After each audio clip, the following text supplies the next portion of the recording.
Revista 5W. Pequeñas historias, grandes explicaciones. Empezamos el 2025 en un mundo cada vez más agitado y con más incertidumbre. Si el 2024 decíamos que era un año de urnas y un año de guerras, el 2025 será un año sobre todo de resaca electoral y una vez más un mundo con muchísimos interrogantes. Os saludamos hoy desde la sede del CIDOB, el Centro de Asuntos Internacionales de Barcelona, en el barrio del Raval, y muy bien acompañados con público, que se os note. Con público y con invitados de lujo para entender las claves de este 2025.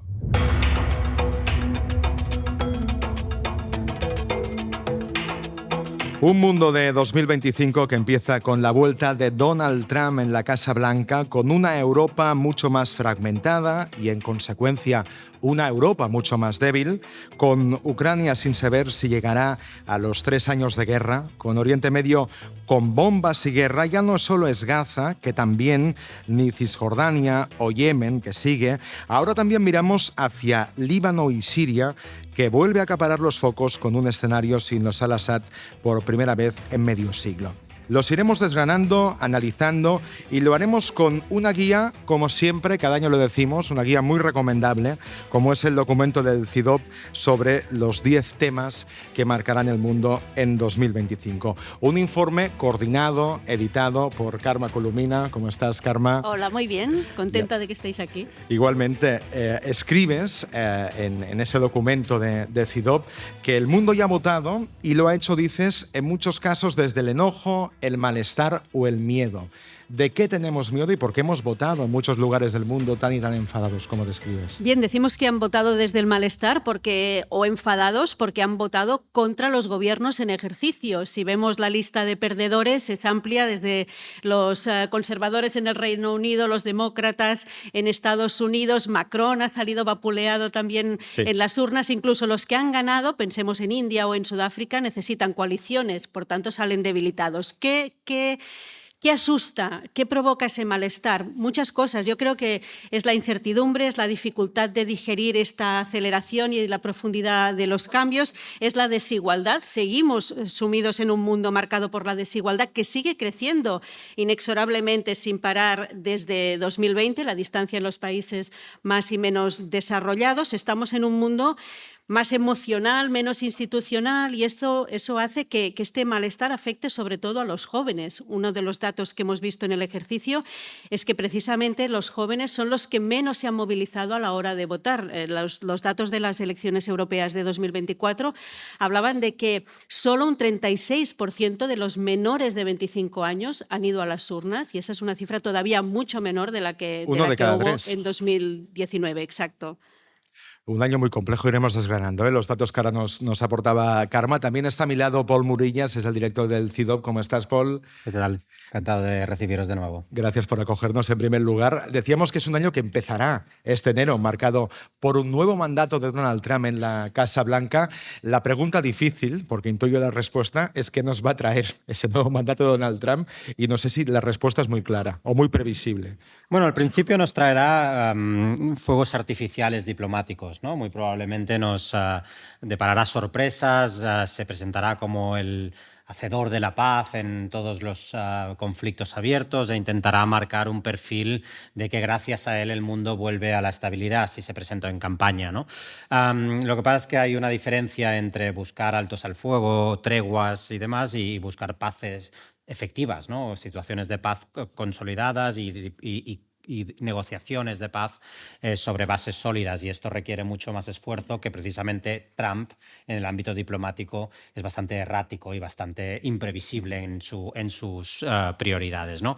En cualquier caso, será una diplomacia personalista, una diplomacia basada sobre esa ego política de la que hablamos en el documento. Hablaremos mucho, creo, de Trump en este podcast sobre las claves de este 2025.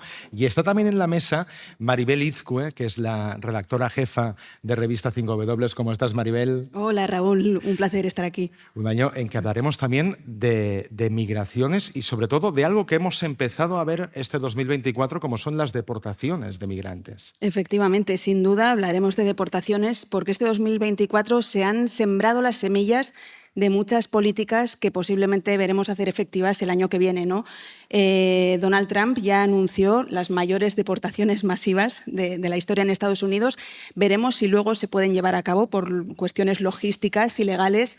Luego otro foco es la Unión Europea. Hemos visto cómo la primera ministra italiana, Giorgia Meloni, intentó implantar esta política de deportación de solicitantes de asilo a centros levantados en terceros países, en Albania. No lo consiguió por la justicia, pero bueno, el debate está sobre la mesa. En la Unión Europea se habla de soluciones innovadoras poniendo este nombre a los centros de deportación en terceros países y el debate en 2025 va a estar sobre la mesa. Y a esto se ha unido en el último tramo del año la situación en Siria, ¿no? Un país que tiene millones de personas refugiadas fuera de sus fronteras y claro, al caer el régimen de Assad, bueno, pues muchos países, algunos ya han paralizado las solicitudes de asilo y otros, como Austria, directamente ya han puesto en marcha programas que prevén la deportación de los sirios. Entonces, sin duda, va a ser uno de los temas centrales en 2025. Titulares de este mundo que llega, que los vamos a analizar con Paul Murillas, Carme Colomina y también con Maribel Izcue. Bienvenidos a todos a las Crónicas de Larga Distancia.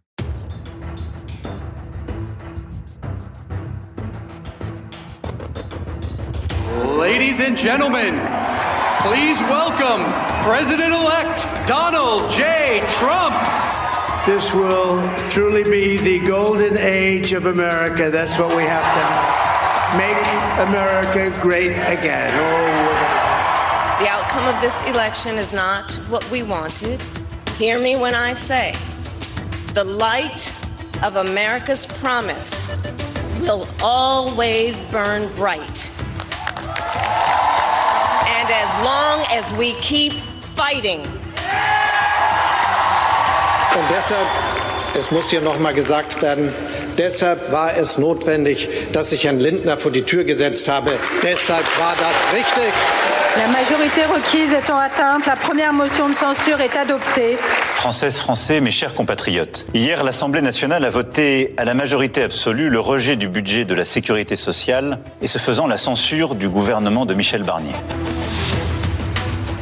Son algunas de las voces, sobre todo estos últimos meses del año. Escuchamos a Scholz, tiene elecciones en Alemania este mes de febrero, también a Macron, con un año muy, muy complicado en Francia, y veremos cómo puede surfear los meses que van a llegar, y también una voz que marcará de entrada enero, porque hay una fecha muy clave, que es el día 20 de enero, cuando Donald Trump volverá oficialmente a la Casa Blanca. Te preguntaba antes, Paul, ¿qué vamos a esperar? Te lo voy a matizar un poco. No sé qué equilibrios tendrá que hacer no solo Trump, sino el mundo alrededor de Trump en ese nuevo mandato. Bueno, el mundo de Trump en su segundo mandato no es el mundo de Trump en el primer mandato. Estamos en un mundo en el que ese cambio de esa evolución del poder internacional ya es una realidad clara. Ya no hay vuelta atrás en esa reconfiguración del orden internacional y, por lo tanto, eso condiciona la actitud de la principal potencia de Estados Unidos, ¿no? Estamos en un mundo que es multipolar, lo hemos dicho muchas veces, pero es multipolar porque hay grandes potencias que quieren un juego fundamental, principal, en su búsqueda del interés nacional. Este es Estados Unidos, pero también es China. Pero también estamos en un mundo de potencias medias. Y todas esas potencias medias tienen algo que decir sobre el estado del mundo. Pensemos en Turquía a día de hoy, sí. En Siria.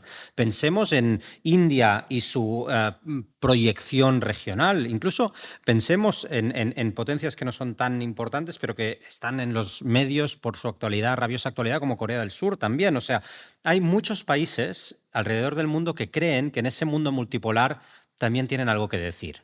Y eso significa que Estados Unidos no lo puede todo, o no lo puede decidir todo. Y su poder también se ve contrarrestado, porque las estructuras de este mundo ya no son las que eran. Ya el mundo es multipolar, esa es una estructura clara, pero el mundo también ve cómo el multilateralismo se erosiona, ve cómo China es la potencia del futuro, ve cómo la Unión Europea también intenta buscar un lugar sin acabar de encontrarlo. O sea, todos estos elementos conviven con la segunda presidencia Trump. Entonces, lo que Trump puede hacer por sí solo ya no es lo que determinará el ritmo de la administración norteamericana, es también esas condiciones ante las que se enfrentará y que condicionarán su capacidad de acción exterior. Hay un concepto en este mundo de 2025, en el informe de Karma Kulumina, que es la egopolítica y el individualismo. Yo creo que Trump no es el único, pero es uno de los mayores exponentes de ese concepto, ¿no?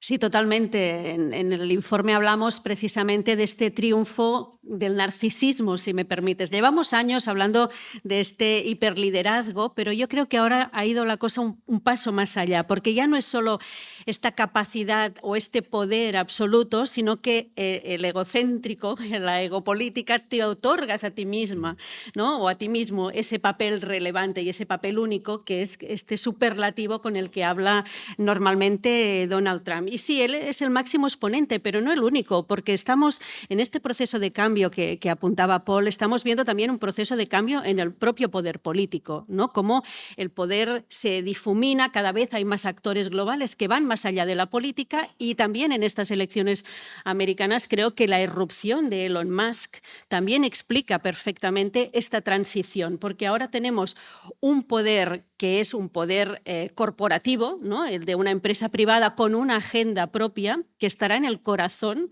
del poder político en Estados Unidos, ¿no? Es otra fase. Y de hecho esta alianza de intereses que suponen también Musk y Trump es una alianza de conveniencia que casi es un test de estrés de egos hasta ver a sí, dónde los dos llega, pueden porque estar en el mismo de lugar. hecho se han aliado para llegar hasta aquí, ¿no? por intereses comunes y porque además Musk aporta el megáfono mediático más importante que hay en este momento, que es X, pero a la vez tienen agendas que en algunos puntos, por ejemplo, van a ser contradictorias, ¿no? Las inversiones que tiene Elon Musk en energía alternativa. Y en cambio Trump tiene una agenda por los hidrocarburos. ¿Qué pasará cuando estos dos grandes egos con agendas propias, ¿no? entren en colisión dentro mismo del despacho Oval? Lo que sí hemos visto también en múltiples campañas este año es esa política de las emociones, incluso esa antipolítica que tiene una recompensa electoral, ¿no? Con Trump y más allá también de Trump. Es una política también mucho de lo inmediato, ¿no? Que mueve sentimientos y mueve a bases electorales, ¿no? Lo queremos todo ya, todo rápido. Si no hay un cambio radical al momento, ya creemos que nada va a cambiar. Y para convencer a los tuyos, sobre todo. O sea, ya no. Muchas veces estos movimientos de los que hablaba Karma son movimientos políticos para consolidar la base, no tanto movimientos políticos para ampliarla.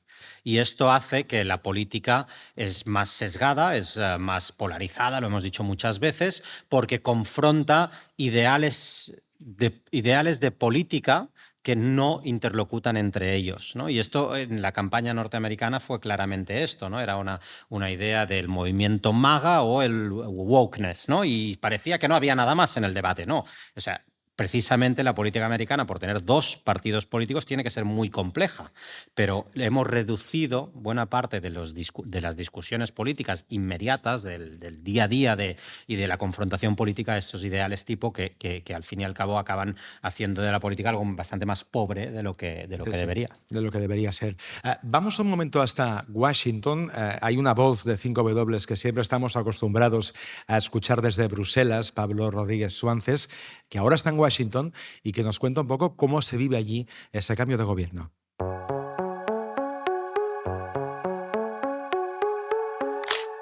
Donald Trump está de vuelta, con más fuerza y con más experiencia, con una agenda muy definida y un plan muchísimo más ambicioso que en 2016. Y por mucho que digan o se conjuren en las instituciones de Bruselas, una vez más Europa no está preparada. No lo está con sus dos principales motores, Francia y Alemania, parados, pero tampoco lo estaría con ambas en plena forma, porque el desafío va mucho más allá de lo puntual, de lo coyuntural, de lo económico, de lo comercial, incluso de lo geopolítico. Las principales prioridades del presidente electo están muy claras. Ha buscado halcones hacia China, pero amigos de Israel para la política exterior. Ha escogido a simpatizantes o al menos economistas receptivos con la idea de aranceles para la política comercial. Pero sobre todo ha puesto y ha buscado a los fieles más incondicionales para ejecutar lo que más le preocupa: la cuestión migratoria y de deportaciones, la purga en el ejército y la purga en lo que él llama el Estado profundo o el enemigo interno, empezando por el Departamento de Justicia. En sus primeros días, incluso las primeras horas, la nueva administración va a ofender y asustar a sus socios y aliados, especialmente los europeos, recuperando las amenazas de romper la OTAN o de no defender a nadie de un ataque ruso. Joe Biden ha sido el último presidente puramente atlantista de Estados Unidos, el último hijo de la Guerra Fría y de los consensos de otra era. Trump encarna, aunque sea prácticamente de la misma edad, un giro si no iliberal, sí claramente antiliberal, antiglobalista, escéptico en todas las materias. No es exactamente aislacionista, pero sí heredero a su manera de esa idea palmerstoniana de que Estados Unidos, como Reino Unido en el siglo XIX, no tiene amigos permanentes, sino intereses permanentes. Y Europa, ayer, hoy y mañana siempre kantiana, todavía no sabe cómo gestionarlo. Aprendió la teoría razonablemente bien entre 2016 y 2020, pero está muy lejos de la práctica.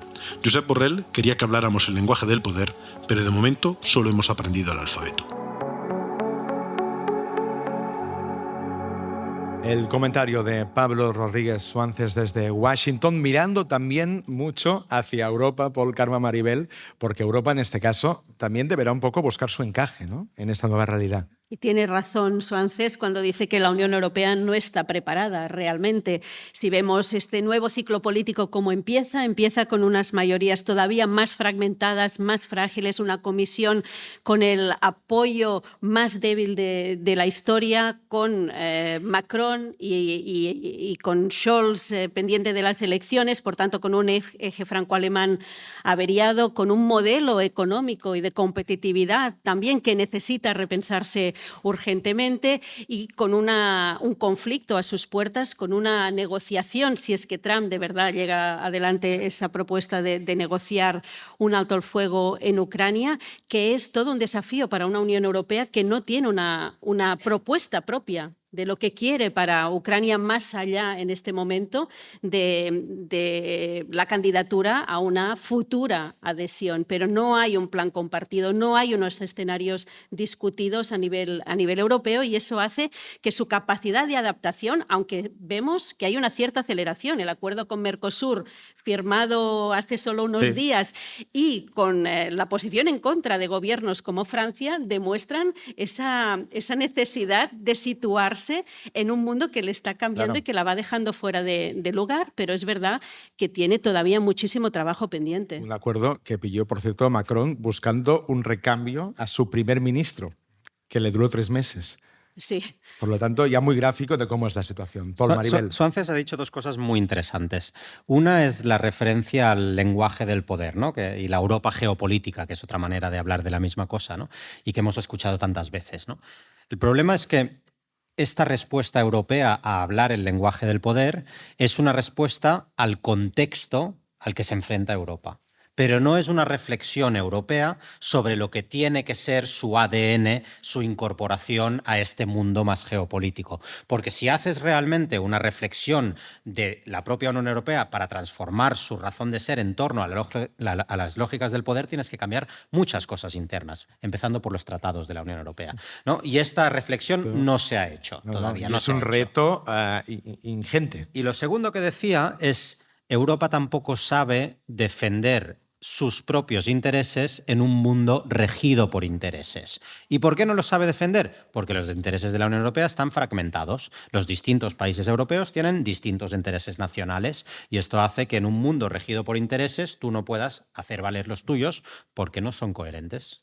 Maribel. Sí, efectivamente, esto llega en un momento, este cambio de paradigma, ¿no?, que hablaba él, decía Suances, del giro antiglobalista que está dando Trump, llega en un momento en el que la Unión Europea está profundamente dividida, que no tiene una estrategia común, como decíais, y además se está produciendo todo en un entorno de desinformación brutal, que es un factor importantísimo, que está atravesando todos los cambios en el poder, ¿no?, en este momento, porque ahora mismo el gabinete que está conformando Trump, con Elon Musk, con Robert Kennedy como secretario de Salud, todo esto es que ya no es que, por ejemplo, un antivacunas haya llegado al Departamento de Sanidad, es que además haya llegado al poder, es que tienen el poder transversal, tienen el poder en la comunicación y se está fomentando una política de desinformación que hace que todo sea muchísimo más complejo, ¿no? Y en este escenario la Unión Europea, lejos de cohesionarse, pues se está dividiendo cada vez más. La desinformación y cómo nos llega seguramente también puede explicar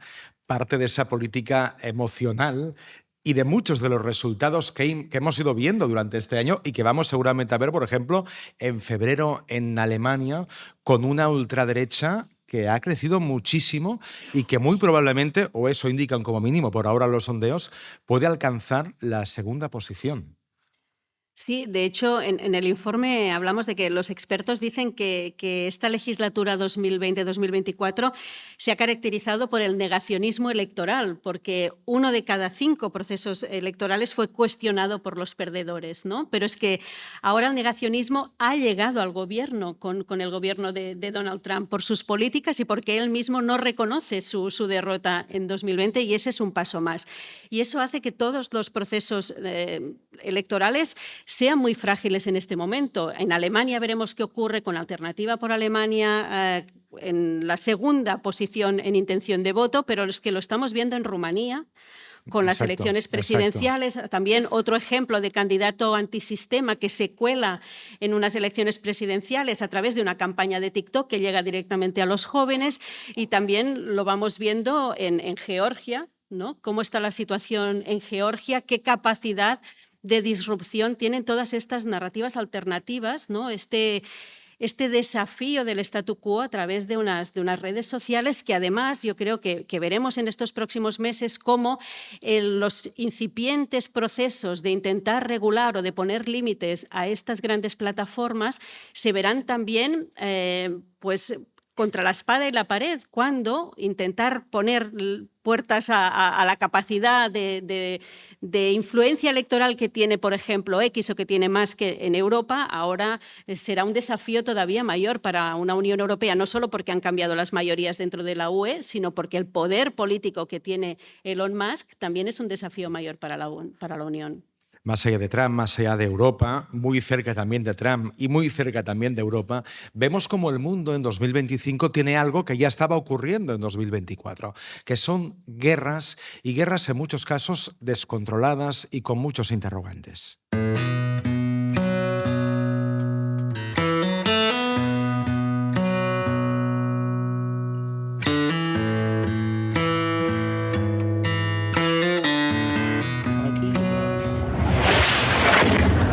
أنا أقول بأنه أكبر هدية يمكن أن يقدمها العدو والاحتلال لي هو أن يغتال. Yahya Sinwar is dead. He was killed in Rafah by the brave soldiers of the Israel Defense Forces. While this is not the end of the war in Gaza, it's the beginning of the end. Lebanese officials say dozens were killed in Israeli strikes in Beirut and beyond over the weekend. تحرير مدينة دمشق وإسقاط الطاغية بشار الأسد. عاشت سوريا يسقط الأسد. Son algunos de los sonidos de las guerras que vamos hablando día sí, día también en distintas partes del mundo. En 2025 seguiremos hablando, como no, de Ucrania, de Gaza, de Yemen, de Siria, de Líbano y de muchos otros territorios que siguen en guerra. Los principales conflictos abiertos hace un año se han complicado, se han ensanchado y está por ver por qué cauces van a pasar los próximos meses. Incluso en algunos casos leemos en este documento de CIDOB, Karma, que hablas de treguas sin paz. Sí, yo creo que será un elemento definitorio. Es verdad que ya estamos hablando de negociaciones que todavía no han ocurrido, que tenemos el precedente claro del alto al fuego firmado entre Israel en Líbano contra Hezbollah, que es un alto al fuego que ha sido completamente frágil, que el propio Israel ha dejado en papel mojado cuando le ha convenido estas últimas semanas, y por tanto estamos en unos procesos al menos diplomáticos, porque es verdad que veremos un cierto baile diplomático, que responden a agendas políticas pero que no tienen la capacidad de tratar los problemas estructurales del conflicto. Es decir, hablaba al principio Paul precisamente de esta gesticulación, de estos fuegos de artificio político. Yo creo que este es un terreno donde veremos estos fuegos de artificio, ¿no? Esta gesticulación, esta voluntad de decir vamos a hacer la paz, pero la paz es mucho más que el cese temporal de la violencia, que es a lo que vamos a dedicar probablemente o nos vamos a dedicar a contar en los próximos meses. ¿Compartís visión, Paul, Maribel? Sí, sobre todo porque hay muchas preguntas pendientes de respuesta, ¿no? Más allá de querer un alto al fuego, uno se tiene que preguntar en qué condiciones quedan las distintas partes en el alto al fuego, ¿no? Y en qué medida ese alto al fuego permite una paz, lo decía Karma, positiva, una paz que tiene en cuenta los factores estructurales del conflicto, que tiene en cuenta las garantías para que no se vuelvan a reproducir, que tiene en cuenta la reconstrucción, por ejemplo, de las zonas devastadas por la guerra, etcétera, etcétera. Y todas estas cuestiones requieren no solamente voluntad diplomática inmediata, requieren también un conjunto de actores que de manera, por lo general, multilateral, contribuyen a la gestación de ese momento de paz, de posguerra, ¿no? Y aquí nadie está hablando todavía por el momento de estas circunstancias. Maribel. Sí, efectivamente faltan muchos factores para poder hablar de paz aquí, ¿no? Es una tregua que parece más bien un respiro para permitir a Israel recuperar fuerzas y concentrarla en otros objetivos prioritarios, ¿no? Es lo que vemos en Líbano, por ejemplo, ¿no? Exacto. Hemos visto estas semanas sin bombardeos, o como digo, bombardeos oficiales. ¿Sí, efectivamente. ¿No? Porque algo también se mueve, aunque haya tregua. Eso es, ha habido, la tregua se ha violado, digamos, por ambas partes, a escala más o menos pequeña, ¿no? Pero es una tregua muy, muy frágil que al final permite a Israel bombardear Líbano en caso de que considere que Hezbollah ha violado la tregua, que bueno, claro, es un territorio muy borroso, ¿no? Porque al final Israel dice, considero que la has violado y como estamos viendo, ha hecho en todos estos últimos meses, pues bueno, es absolutamente... puede instrumentalizar mucho esta parte, este punto de la tregua, ¿no? Y bueno, y luego lo que hemos visto ahora es estas últimas semanas un acontecimiento que va a marcar definitivamente en los próximos meses en la región, que es la caída del régimen de Bashar al-Assad, que Israel también ha aprovechado, ¿no? Pues teniendo esta tregua frágil en Líbano, ha aprovechado para volver a ocupar territorios de la zona de seguridad en los Altos del Golán, territorios sirios, y bueno, pues sin que esto, hablando siempre de seguridad, pero vamos, que no hay en absoluto las condiciones para hablar de una paz. Vamos a hablar de Siria. Primero vamos a hablar de Gaza y de Oriente Medio. Le hemos preguntado cómo ve desde allí, el que está cada día viéndolo y contándolo, a uno de los socios fundadores de 5W, que es el periodista Mikel Ayestarán. Los palestinos de Gaza lo han perdido todo. La operación Diluvio de Al-Aqsa, lanzada por Hamás el 7 de octubre de 2023, ha dado paso a una venganza israelí que se ha convertido en un auténtico tsunami regional que ha arrasado Gaza, el sur del Líbano y ha provocado un cambio de régimen en Siria. El siguiente objetivo es Irán, según Benjamin Netanyahu. El futuro de la franja está en manos del primer ministro de Israel. Él tiene la última palabra respecto al alto el fuego, el acuerdo para el intercambio de rehenes por presos palestinos y los permisos para la entrada de ayuda humanitaria y medicinas. Pese a todos los problemas internos y a su juicio por corrupción, Netanyahu está reforzado gracias al retorno de Donald Trump a la Casa Blanca. Trump quiere acabado el tema de Gaza antes de su entrada en la Casa Blanca y Netanyahu no le llevará la contraria. El norte de la franja es talco. Israel ha forzado la salida masiva de la población de Beit Hanun, Beit Lahia y Jabalia. La franja está partida en dos y así se quedará, porque los israelíes han levantado infraestructura militar duradera. La mayor parte de la población se concentra en el sur, en campos para desplazados, y los ministros ultranacionalistas de Israel piensan que gracias a la presión militar, al menos 1 millón de palestinos saldrán de ahí en los próximos meses. Hamás y Fatah negocian un futuro en el que los israelíes no quieren ver ni en pintura la presencia de los islamistas. La Gaza del presente y del futuro es muy diferente a la que conocíamos hasta el 7 de octubre. Los gazatíes también nunca van a olvidar esta venganza. Muchas cosas. Nos contaba Miquel, una que esa Gaza que existe hoy y que vamos a ver durante el 2025 poco tiene que ver con la que existía antes de ese 7 de octubre con los atentados de Hamas, y otra que tenemos un primer ministro de Israel, Benjamin Netanyahu, mucho más reforzado, como mínimo así se siente él, y dice Miquel, mira un poco hacia Irán.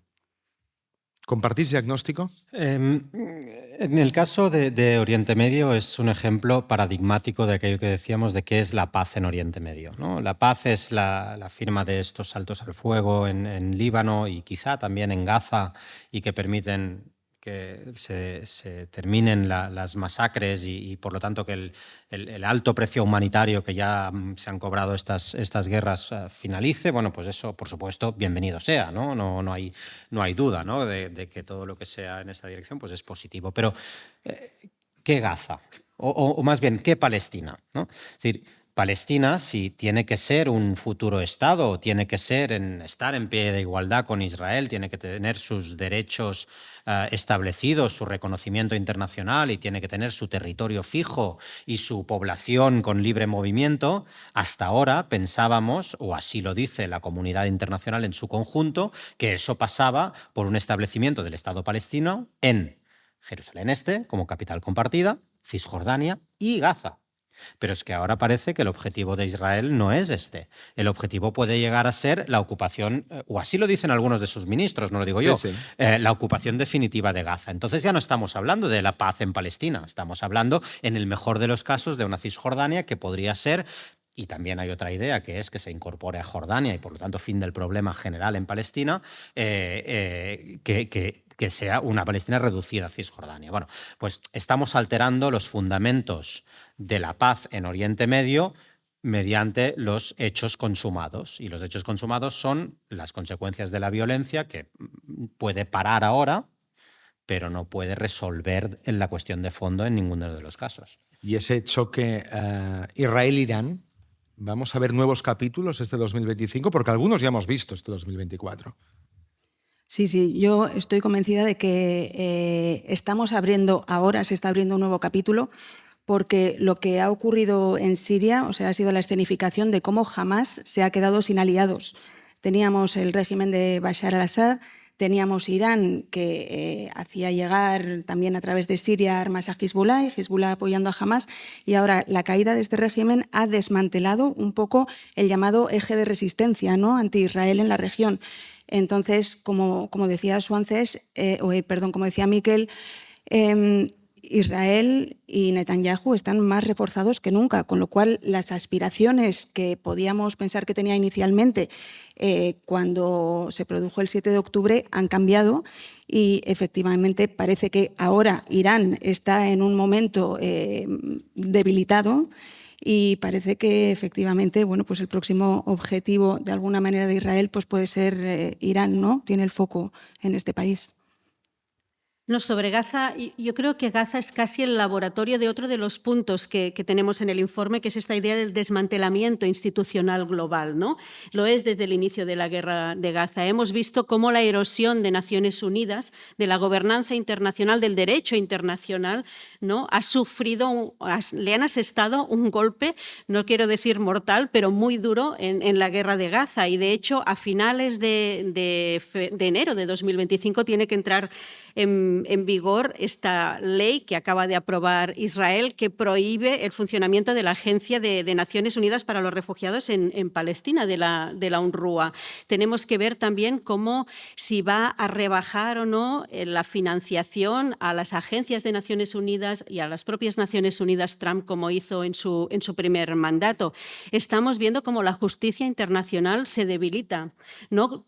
¿Qué divisiones tan profundas ha provocado, por ejemplo, la decisión de la Corte Penal Internacional de dictar una orden de detención a Netanyahu y a su exministro de Defensa, incluso entre países firmantes que reconocen la propia Corte Penal Internacional en la Unión Europea? Por tanto, este debilitamiento de las instituciones globales, de la gobernanza, incluso de la propia legalidad internacional, cada año es mucho más profundo en este ejercicio. Es casi una línea continua en este ejercicio de reflexión que hacemos, pero cada año está a un nivel todavía inferior. Y está muy bien que lo introduzcas porque justamente uno de los escenarios donde eso se nota especialmente es en Oriente Medio, ¿no? Y con un punto que todos habéis citado en algún momento, que es Siria.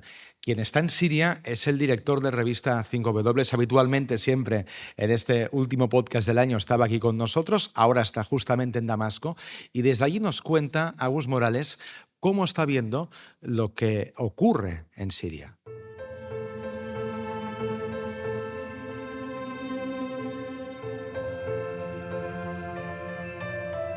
2024 pasará a la historia como el año en que cayó el régimen de Bashar al-Assad. Se puso fin así a 13 años de guerra civil. Todo esto acabó el 8 de diciembre de 2024, cuando tras 11 días de ofensiva los rebeldes llegaron a Damasco. Hubo un estallido de júbilo, las cárceles se vaciaron, las masas salieron a las calles, el régimen de Assad había terminado.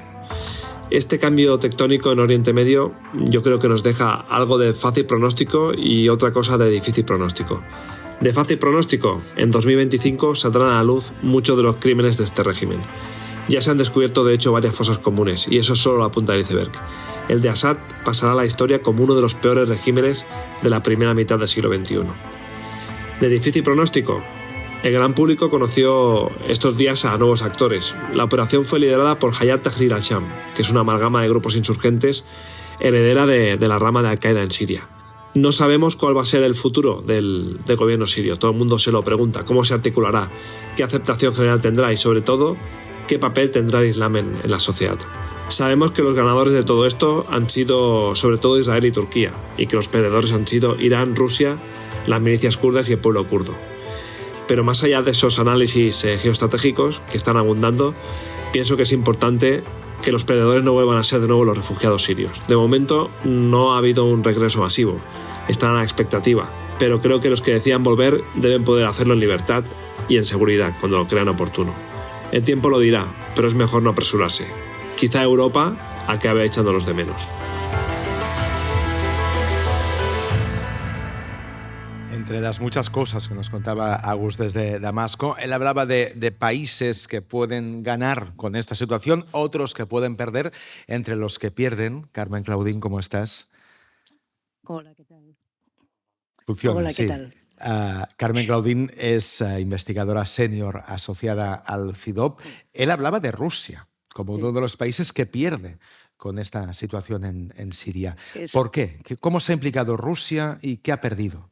Es que Rusia era el gran valedero de Siria, el gran valedero de la seguridad de Siria. No es el único país que se encuentra que su gran valedero no le sirve de mucho, como ha ocurrido ahora en Siria. Es algo que está pasando, por ejemplo, en Armenia, en el Cáucaso del Sur. Armenia siempre ha sido considerada como el Estado protegido por Rusia y, en cambio, Rusia lo ha dejado absolutamente sola frente a Azerbaiyán, después de haber armado muchísimo a Azerbaiyán. Siria era uno de los botones de muestra del poderío ruso para precisamente la egopolítica de Putin. Y ver que una vez más una dinámica interna, como ocurrió con todas las diferencias salvadas con las primaveras las primaveras árabes, que fue una cosa absolutamente rechazada y criticada por el Kremlin, ver que una dinámica interna con por un lado una dinámica popular y por otro lado unos actores preparados pueden derrumbar por dentro un régimen que se suponía que era absolutamente aterrador. Eso es algo que a Putin le pone completamente él mismo considera que le pone en evidencia ante los demás y desde luego también ante su propia población, porque Siria era uno de sus botones de muestra no solo de la potencia rusa, sino de su capacidad de supuestamente proteger a poblaciones, a otras poblaciones, en este caso del peligro del integrismo islámico. Siria, sin duda, y la relación entre Siria y el régimen de Putin es uno de los grandes motores de este final de año, pero seguramente mirando ya al 2025 vamos a hablar un poco de Ucrania, porque Trump, otra vez volvemos a citar a Trump, dice que él en 24 horas puede acabar con la guerra en Ucrania. ¿Eso es propaganda, Carmen? ¿O es una posibilidad? A ver, yo creo que Trump ha dicho tantas cosas que es evidente que no las va a conseguir. Que no, de entrada tenemos que efectivamente plantearnos si es propaganda o si es posible. Yo creo, o sea, estoy segura que no es posible. Yo creo que él se lo cree, porque es, como hemos dicho antes, uno de los grandes exponentes de la egopolítica. Un egopolítico, por supuesto, se lo cree, porque él vive en un mundo que de hecho no es el mundo real. Trump vive en un mundo burbuja donde él cree que el resto del mundo, un país democrático y el resto del mundo, se puede dirigir como una gran empresa y solo la voluntad del gran jefe lo va a resolver. Pero él no va a conseguir la paz en Ucrania, seguro. En el mejor de los casos, lo que se podría, a lo mejor, digo, insisto, en el mejor de los casos conseguir en Ucrania es algún tipo de congelación del conflicto abierto. ¿Y eso es una posibilidad, Carmen, crees, en este 2025? O sea, Trump, sin querer yo ser un defensor de Donald Trump, pero Trump puede conseguir lo que no hemos visto en estos últimos casi 3 años de guerra, que es que Ucrania, Zelensky y Putin se sienten y hablen y negocien lo que hacer para terminar con ese conflicto. No es descartable, no se puede descartar. Yo tengo mis dudas aún para el 25, pero sí es cierto que este año 25 presagia que al menos las bases para esto a lo mejor podrían avanzar. Y no forzosamente por la imposición de Trump, sino porque hay una, como ocurre casi siempre en las realidades políticas y sobre todo en las internacionales, hay una conjunción de factores internacionales e internos que hace que eso ahora podría ser posible. Pero como digo, es sobre todo sentar las bases para eso. ¿Qué es negociable para Putin, para Zelensky y qué no es negociable? Bueno, en el caso de Putin es clarísimo lo que no es negociable. Nada es negociable para Putin. Eso lo ha dicho siempre. Él, porque dice, estoy dispuesto a empezar a negociar a partir de las realidades creadas sobre el terreno. Esto es lo contrario de una negociación. Es una imposición del statu quo, de un statu quo conseguido por las armas, que es precisamente aquello que sería el objeto de la negociación. Por consiguiente, Rusia aún no ha dicho qué es lo que estaría dispuesta a negociar.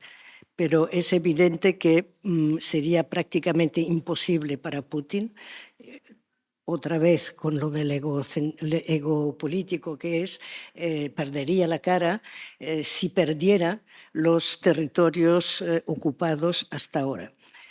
También es cierto que, por otro lado, Zelensky en este momento, y con los apoyos internacionales que tiene, menguantes o divididos o no tan sólidos como el hecho de tener a un Estado agresivo y unificado como Rusia, por otro lado, Zelensky sí es cada vez más consciente que está en una situación difícil. O sea, ¿tiene más prisa casi Zelensky por esos apoyos menguantes que Putin? No es una cuestión de prisa, es una cuestión de, creo yo, ir tanteando el terreno. Es la primera vez que Zelensky lo dice claramente, o sea, que los ucranianos lo dicen claramente, teniendo en cuenta además de que la opinión pública ucraniana de momento no apoya masivamente la solución de territorio por paz. Paz entendido como algo más que solo el cese de hostilidades, sino entendido además como, y eso es lo que realmente busca, creo yo, ahora Zelensky y el gobierno ucraniano, la consecución de unas garantías de seguridad militar, no solo política y económica, sino militar para Ucrania. La opinión pública en este momento está cansada de la guerra, basta con ir ahí, lo ves enseguida. La gente está exhausta, cansada de la guerra, pero no está derrotada y no están dispuestos a capitular, están dispuestos a parlemna. ¿Y la sociedad rusa cómo está? Bueno, la sociedad rusa sería muy fácil contestarte si tuviéramos un régimen transparente y democrático, pero como es todo lo contrario y es completamente opaco, pues es muy difícil poder contestarte. Ahora bien, quien tiene contactos ahí sabe que la sociedad rusa en estos momentos es un objeto, es una realidad compleja y que no es interpretable solo por aquello que el discurso dominante del poder nos dice. Y es evidente, además, que la situación interna está pasando por un proceso de degradación a nivel económico, a nivel de un cansancio de la población, de la guerra. La población rusa, en los pocos sondeos que se han hecho, incluso mainstream, indica que una mayoría relativamente importante está totalmente a favor de firmar una paz. Otra mayoría está totalmente en contra de ceder el más mínimo trozo de territorio ocupado. Pero esas dos realidades existen y teniendo en cuenta además de que alguien me hablaba de los soldados ucranianos que han huido o de jóvenes ucranianos que están huyendo para no entrar en la guerra, pero pensemos que por el lado ruso han huido entre 1 o 2 millones las cifras bailan, de rusos que ya han tomado la delantera antes de que los llamaran al frente. Por consiguiente, la sociedad rusa habla de muchas maneras diferentes que hay que ir viendo para componer una imagen, un retrato de esa sociedad que es muchísimo más complejo de lo que aparenta. Y con ese retrato en Rusia, también en Ucrania, hemos hablado también de Trump. ¿Qué papel, qué voz va a tener una Europa que antes también lo comentábamos en la mesa? Es una Europa mucho más fragmentada, mucho más dividida y por lo tanto mucho más débil. Sí, evidentemente, pero Europa, la Unión Europea, no solo Europa, es que siempre hablamos de Europa y es la Unión Europea y al final hay algo de egopolitismo tenemos también ahí. La Unión Europea es importantísima para Ucrania y para todo lo que es el área, la región europea de la ex Unión Soviética. Porque es importantísimo, porque es la aspiración natural, como dicen ellos, que tienen. No van a mirar hacia otro lugar, aparte de que se consideran europeos, no hay ninguna razón. Por cierto, hago aquí un inciso, uno de los factores dentro de la sociedad rusa que no son forzosamente los más populares en la política de Putin es el acercamiento a China, porque hay que no olvidar que uno de los grandes, en la cultura política, en la cultura política y popular rusa, el gran enemigo ancestral es Asia en general y China muy en particular. Entonces ahora hay realmente este cambio de paradigma, no es fácil de digerir en la calle. Pero bien, quiero decir que creo que en este momento tenemos que ver que la Unión Europea es el único lugar al cual quiere no solo llegar, quieren llegar a estas sociedades, sino que aunque ni ingresaran, quieren parecerse a eso, porque lo que quieren es ser estados de derecho. Yo recuerdo la época antes del 2014 en que los ucranianos que ya habían empezado a hacer sus deberes en vistas a la Unión Europea, nos decían, antes del 2014, por supuesto no, al principio de 2014 ya habían empezado, nos decían, estos deberes los tenemos que hacer igualmente, aunque la Unión Europea no nos quiera, porque estos deberes son buenos para nosotros. Claro, que es más democracia, más justicia. y más transparencia. No sé, Carme, Paul, Maribel, si queréis añadir algo, queréis preguntar algo, aprovechando que tenemos aquí Carmen Claudín, que es una de las personas seguramente que más sabe de lo que ocurre en Rusia, de lo que ocurre en todo el espacio postsoviético. Mira, una de las grandes preguntas que tenemos es al final si Trump puede ser un revulsivo para la Unión Europea o no. Si al final Trump retira la ayuda, ¿hasta qué punto los europeos son capaces de ocupar este espacio o no? Y ese será el primer gran reto político que tienen, porque hay una división interna en ese sentido. Después, si realmente llega este final del conflicto o al menos este cese de hostilidades, ¿quién va a controlar sobre el terreno su cumplimiento? Eso depende también de Europa o de los ejércitos de la Unión Europea. Yo creo que son preguntas casi existenciales para una defensa europea que se ha construido desde la reactividad total a la emergencia, que no responde tanto a una reflexión de una transformación del propio ADN de la Unión Europea de manera compartida, sino puramente reactivo, y que en este 2025 se verá confrontado otra vez a unas decisiones que además son unas decisiones que no solo son políticas, son decisiones financieras para una Unión Europea que empieza a hablar de austeridad, que empieza a tener problemas de deuda, que tiene también que empezar a hablar hacia dónde va el próximo presupuesto comunitario que se empezará a negociar en 2026 y quién va a aportar el dinero. Por tanto, son muchas tensiones internas dentro de la Unión Europea que van más allá de la propia Ucrania. Hay un elemento también que tenemos que acordarnos, que es Europa ha dicho que la ampliación, y eso incluye a Ucrania, pero no solo a Ucrania, es un imperativo geopolítico. Eso significa que ya no es un proceso técnico, burocrático, incluso transformador de los otros para asemejarlos al modelo europeo, sino que habla de la posición de Europa en ese mundo, ¿no?, más conflictivo tras Ucrania, pero que también quiere ser poder mediante la ampliación. Esto es una declaración de intenciones muy fuerte. Es cambiar el tercio de todo lo que significa la Unión Europea y adaptar sus mecanismos de toma de decisiones, su financiación, como decía Carme, su manera de adoptar los acuerdos, todo. Los tratados, decíamos antes, muchas de esas cuestiones pasan por ese imperativo geopolítico. Por lo tanto, el reto está en qué hacemos con Ucrania, pero el reto también está en qué hacemos con Europa, qué hacemos con la Unión Europea, y somos capaces de hacer aquello que hemos prometido, que no es poco. Sin duda será un año clave para responder seguramente muchas de esas dudas, sobre todo también de ese papel de Europa, que hasta el momento pues, ha sido un papel importante el que ha desarrollado en Ucrania. Carmen Claudín, un año complicado una vez más, como mínimo a nivel de lo que pasa globalmente, porque será un año intenso. Sí. Pero los ucranianos no se piensan quedar con los brazos cruzados y no piensan capitular. Eso tenemos que tenerlo en cuenta. Pues hablaremos de ello y de ellos durante este año.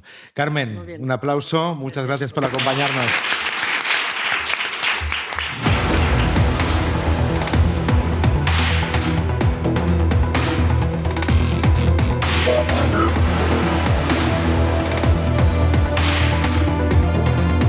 Y vemos también en este mundo, y hablando todavía de guerras, como es un año, es un momento en que hay un nuevo auge de armas nucleares. ¿Por qué creéis que esa disuasión nuclear, algo que nos suena a muy viejo, a muy antiguo, es todavía tan presente? Y vemos cómo va creciendo también, ¿no?, ese uso del arma nuclear como un elemento, como un arma de disuasión.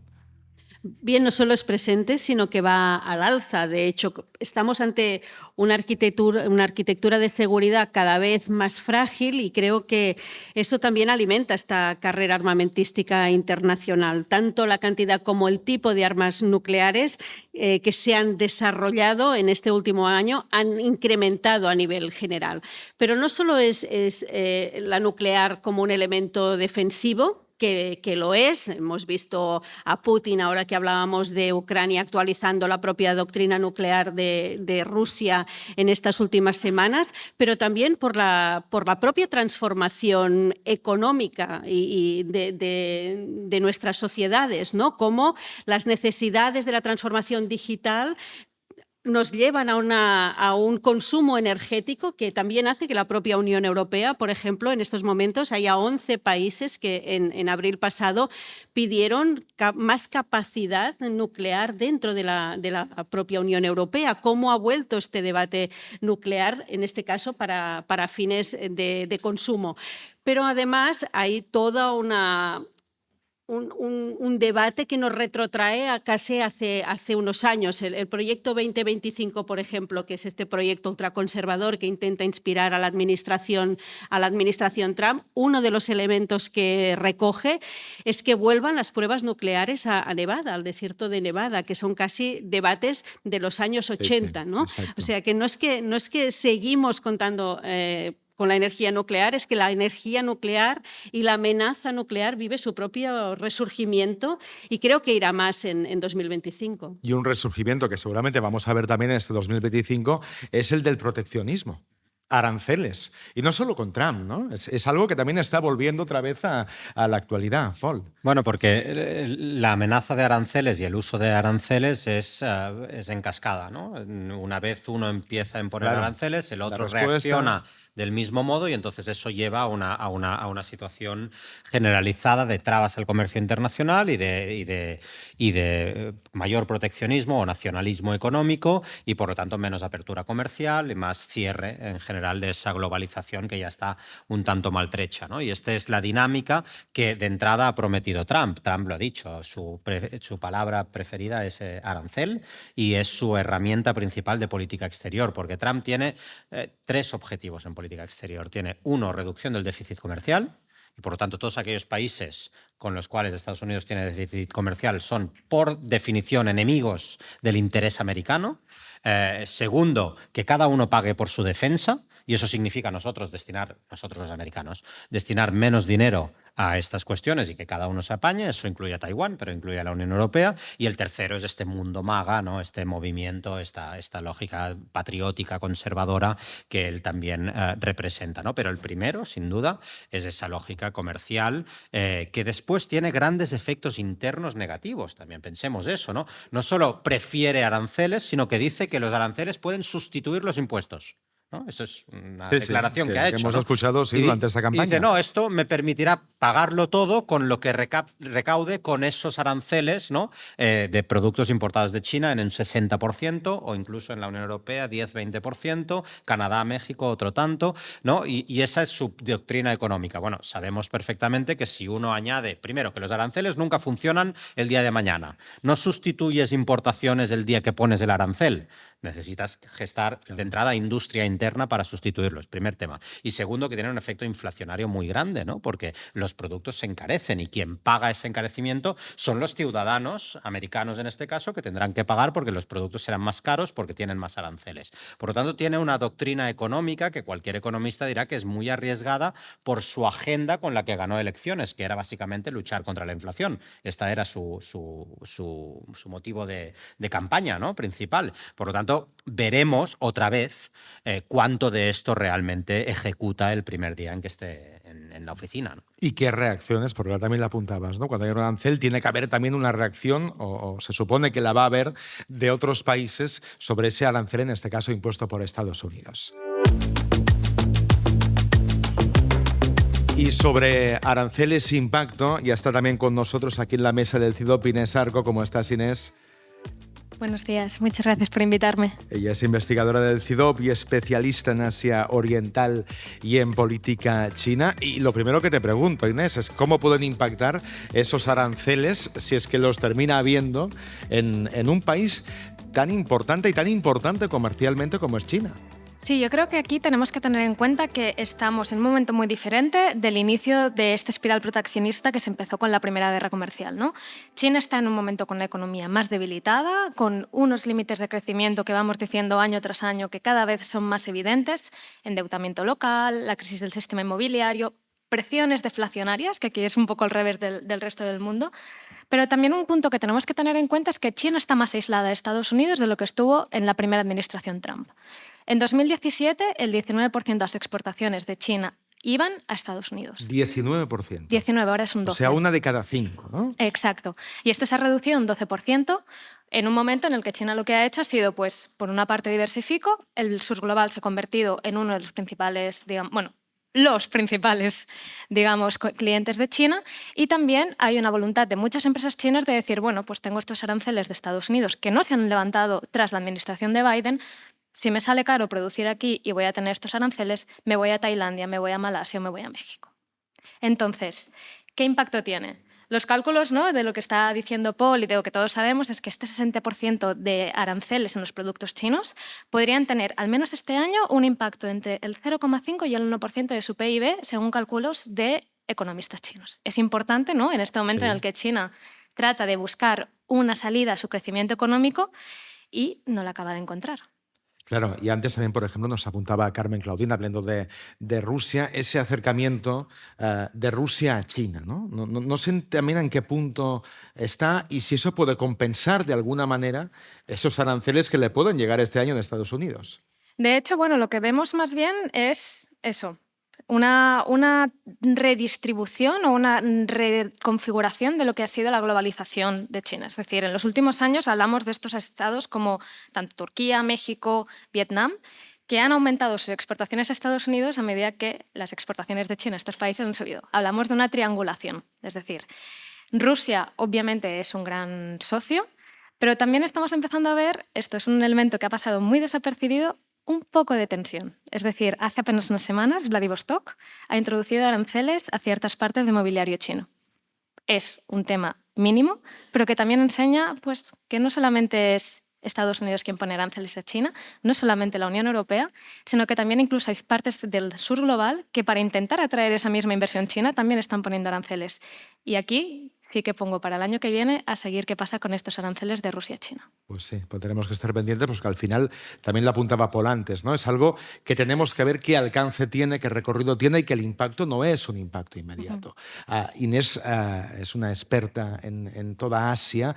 Hemos escuchado también estas últimas semanas y ha habido mucha atención informativa en lo que ocurría en países como por ejemplo Corea, ¿no? Supongo que eso también marca la agenda de este año en toda la región. Totalmente, ¿no? Con el impeachment del presidente actual, Yoon Suk-yeol, que se aceptó al final el 14 de diciembre, ahora se abre un proceso judicial que lo llevará al Tribunal Constitucional de Corea del Sur, en el cual se verá si esa ley marcial que declaró el día 3 de diciembre, era legal. Según la Constitución coreana, esta solamente puede ser por un conflicto armado, por una guerra o por una emergencia nacional. Un bloqueo institucional es muy difícil que sea aceptado como una emergencia nacional. Así que este sería un poco lo que se prevé para los próximos meses.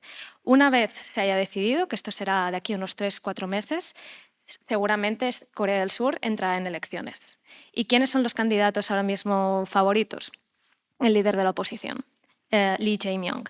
Lee Jae-myung es una figura que es bastante interesante porque no tiene el carisma que tenía Yoon Suk-yeol, que era el presidente actual hasta ahora, con Estados Unidos, y esto va a cambiar un poco las alianzas que habían en Asia Oriental, sobre todo con este acercamiento que había habido entre Corea del Sur y Japón, que posiblemente con esta figura de la oposición, que suele ser mucho más dura con su homólogo japonés, pues lo pueda romper un poco. Y si me permitís solamente... Sí, claro, es muy interesante. Porque además es un mundo que en general no estamos tan acostumbrados a escuchar, ¿no? Sabemos muchas más cosas de sitios que percibimos más próximos que no de lo que ocurre en Asia, ¿no? Y hemos visto los últimos meses, años, como justamente son países que se sitúan destacadamente en la actualidad y en las relaciones internacionales. Por lo tanto, sigue. Y justamente solamente a lo mejor añadir el último, ahora mismo, ¿no?, sospechoso más habitual en temas europeos, que es Corea del Norte, que como sabéis ahora mismo pues tiene parte de sus tropas en Rusia luchando con tropas ucranianas. Las últimas semanas, sí. Yo creo que aquí también está la gran incógnita de qué va a hacer Corea del Norte en un momento en que su vecino está en un caos político como el que es el de ahora mismo. ¿Y tendrá tentaciones de cambiar alguna cosa? Si algo nos dice la historia es que no. Es decir, en 2017 ya tuvimos el proceso de impeachment de la antigua presidenta, de Park Geun-hye, y en ese momento no aprovechó para nada, es decir, para hacer cualquier tipo de acercamiento o de tentación. Yo creo que aquí tenemos que tener muy claro, ¿no?, dónde está el interés de Corea del Norte ahora mismo. Y este es en tener estas tropas con Rusia. Porque ¿qué puede sacar de Putin? Sobre todo apoyo en desarrollar una industria armamentística. Se está hablando, por ejemplo, de temas de drones, pero sobre todo el tema nuclear. Y es decir, aquí Pyongyang lo que está mirando es al medio-largo plazo, que es, uno, desequilibrar la península coreana a nivel de fuerzas, ganando, por ejemplo, experiencia de combate en Rusia y también pues, unas armas que ahora mismo pues, saben que ahora algunas funcionan y otras no. Y sobre todo hay que tener en cuenta que el gran líder norcoreano, su legitimidad la han creado mucho alrededor de tener el poder nuclear. Así que ahora mismo quieren una península coreana un poco más estable para poder conseguir lo que siempre han conseguido, el elemento nuclear. Y aparte de esos puntos que nos apuntaba de Asia Inés, se le pregunto también a Maribel, porque conoce también muy bien la zona, también a ti Inés, nos debemos fijar en lo que va a ocurrir con elecciones en Filipinas. Efectivamente. ¿Qué está en juego? Bueno, en 2025 va a haber elecciones legislativas en Filipinas. Serán elecciones intermedias, es decir, el actual presidente, que es Bongbong Marcos, ganó las elecciones en 2022 y son periodos de 6 años, con lo cual hasta 2028 está en el poder, pero estas elecciones son claves porque ahora mismo Filipinas vive un enfrentamiento brutal entre el presidente y la vicepresidenta. Cada uno de ellos representa una de las distintas dinastías que siempre han luchado por el poder en Filipinas. En este país se vota de forma separada al presidente y a la vicepresidenta. Bongbong Marcos es hijo de Ferdinand Marcos, el dictador filipino que gobernó durante 2 décadas con mano de hierro, y Sara Duterte es hija de Rodrigo Duterte, el expresidente que también emprendió una guerra brutal contra las drogas y está ahora mismo, la causa está en el Tribunal Penal Internacional. Entonces, por una batalla de poder político, hace unas pocas semanas la vicepresidenta profirió amenazas de muerte contra Bongbong Marcos, contra el presidente, ¿no? Entonces ahora están en un proceso de lucha abierta y estas elecciones lo que harán es ratificar el poder popular hacia un lado o hacia otro, con lo cual si se decanta más hacia el bloque de Duterte, Bongbong Marcos tendrá muy difícil seguir gobernando hasta el final del periodo, ¿no? Mientras que si digamos mantiene un apoyo mayoritario, pues la que verá amenazada su posición es Sara Duterte, que ahora mismo se está abriendo un proceso de impeachment también contra ella, ¿no? Entonces, está en un momento de ebullición y también lo que pase marcará las relaciones exteriores si Filipinas se decanta más hacia Estados Unidos con Marcos o hacia China, que ha sido más la política de Duterte. Pues Inés, menudo año te espera, ¿eh? Así está agitada y seguramente será interesante leer tus aportaciones, tus análisis en este 2025. Gracias por acompañarnos, un placer como siempre. Un placer, feliz año. Gracias, feliz año.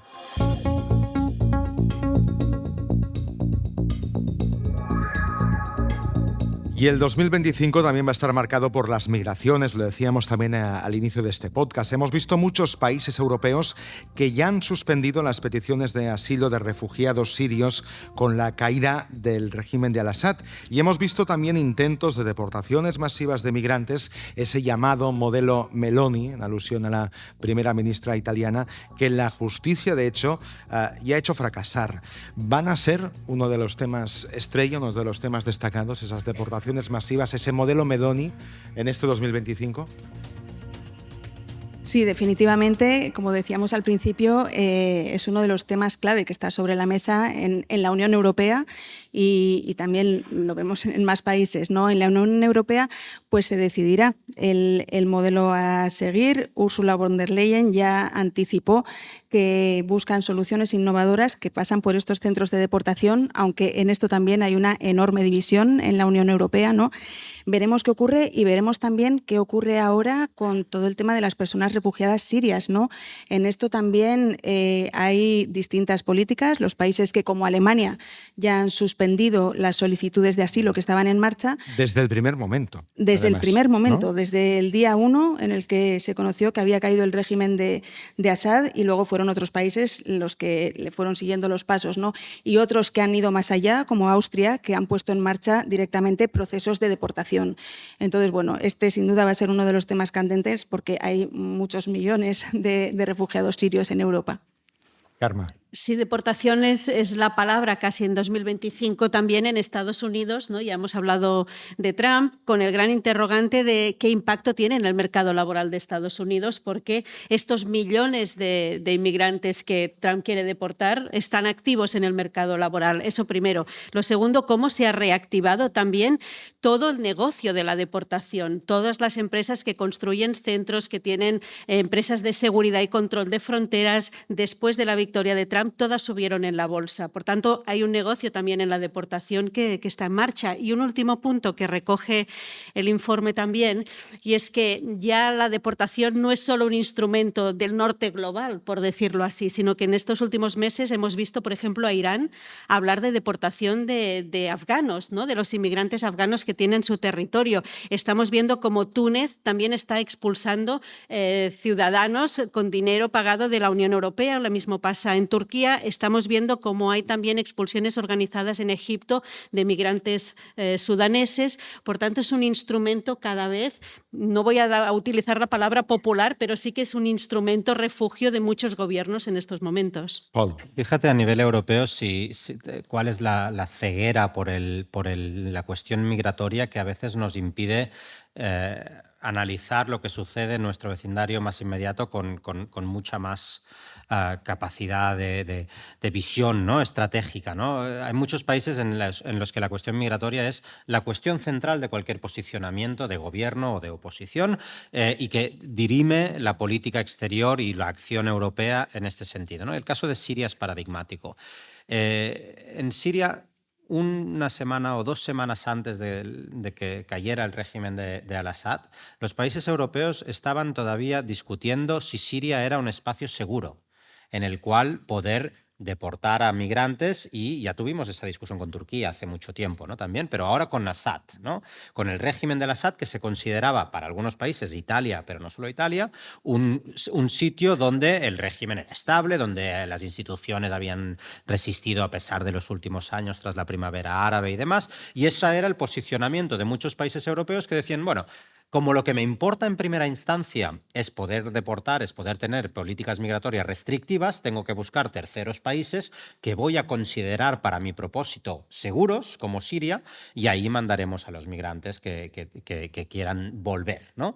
Eso antes de la caída del régimen de Assad. Otros países decían, no, Siria continúa siendo un sitio muy complejo, Francia lo decía, ¿no? Y entonces cae el régimen de Assad y nos preguntamos, ¿y qué ha pasado? Bueno, pues que probablemente no era un régimen tan estable, ¿no?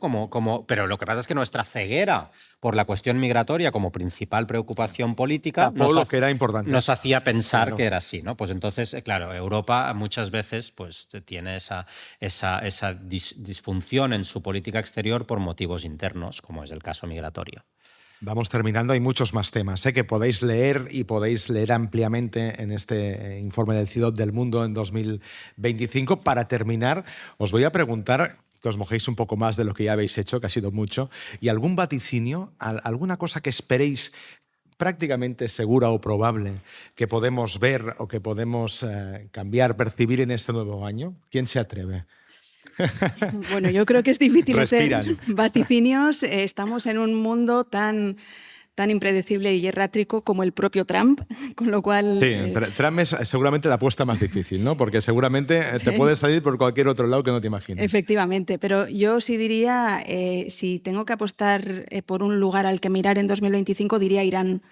Diría Irán porque tal y como ha avanzado el escenario geopolítico en Oriente Medio en estas últimas semanas, me parece que será un actor clave y lo que pase a su alrededor configurará mucho, ¿no?, del nuevo equilibrio en la región. Karma Paul, ¿quién sigue? Bueno, se miran, se cruzan los dedos. Pregunta difícil. No, porque pero sabes final... que yo estoy agotada ya de tanta previsión que hemos puesto en este ejercicio que no casi buscar una fecha más es complicado. Así que si me permites, creo que voy a acabar con un deseo de año nuevo. Claro que sí, claro que sí. O un wishful thinking, como dirían en inglés, porque porque precisamente el documento habla de este dilema, de este mundo que ha votado y de qué políticas nos esperan. Y para mí, más un deseo que una realidad sería plantearnos si las políticas que vienen, además de readaptarse, además de seguir bunkerizándose, ¿no?, de políticas de contención y repliegue que hemos tenido hasta ahora, podemos ver políticas que intenten ir a la raíz de los problemas y de los conflictos, ¿no?, a la raíz de ese malestar que precisamente ha tenido este impacto electoral en 2024 y que en algún momento estamos obligados a solucionar. Ojalá se cumpla. Paul. A mí me sorprendió cuando ganó las elecciones Donald Trump que la reacción generalizada fue de déjà vu, ¿no? De, bueno, ¿qué le vamos a hacer? Era una opción y eso en 2016 no fue así. En 2016 había una sensación de que era el fin del mundo tal como lo habíamos conocido, coincidió con el Brexit, un gran cuestionamiento de la Unión Europea, un gran cuestionamiento de la Alianza Transatlántica. Se salvó el momento, ¿no? Y en este momento hemos entrado en una nueva normalidad en la que estas fuerzas políticas ya representan crecientemente a muchos ciudadanos que ven en esas opciones una opción absolutamente legítima, y esto debería de llevarnos a reflexionar el por qué eso sucede y qué hemos fallado los que nos consideramos europeístas o internacionalistas en muchas de las cuestiones que hemos estado debatiendo para que la normalidad del regreso de Donald Trump a la Casa Blanca nos haya cogido con cierto ánimo pues contrariado, pero acorde a los desarrollos. Yo creo que es importante entender el fondo, entender el por qué Donald Trump ha vuelto a la Casa Blanca y no solo fijarnos en lo esperpéntico que es el personaje, en lo disruptivas que son sus políticas y demás, que serán probablemente de lo que estaremos hablando, pero si no analizamos el porqué, entonces volveremos dentro de X años a hablar de situaciones parecidas. Las causas, las raíces siempre son al final lo más importante. Paul Murillas, director del CIDOB, muchísimas gracias y gracias también por acogernos un año más aquí. Cada año es un placer. Igualmente, Carme Colomina, también muchísimas gracias, es la editora coordinadora de este informe, gracias, como siempre, muy recomendable, gracias, un placer. Y Maribel Izcue, lo mismo digo, un placer, redactora jefa de 5W. Gracias. Gracias.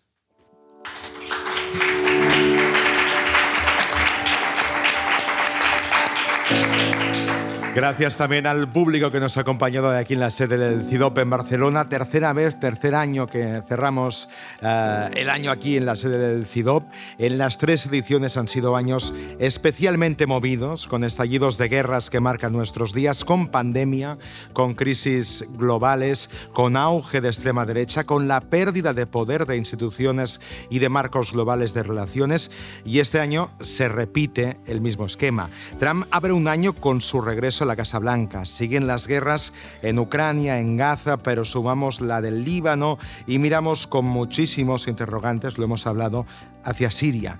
Europa ha salido del 2024 más fragmentada, más débil, y comprobaremos en 2025 si se recompone o si intenta tener voz propia en temas clave.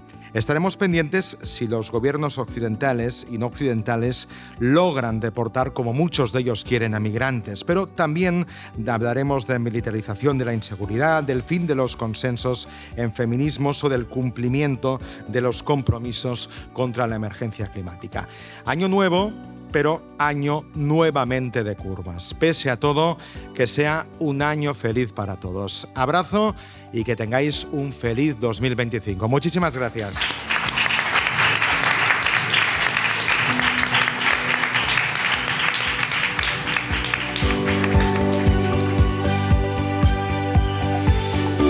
¿Se puede contar el mundo con las 5 W? En el mundo pasan cosas increíbles. Ayúdanos a contarlas. Hazte socio de Revista 5W.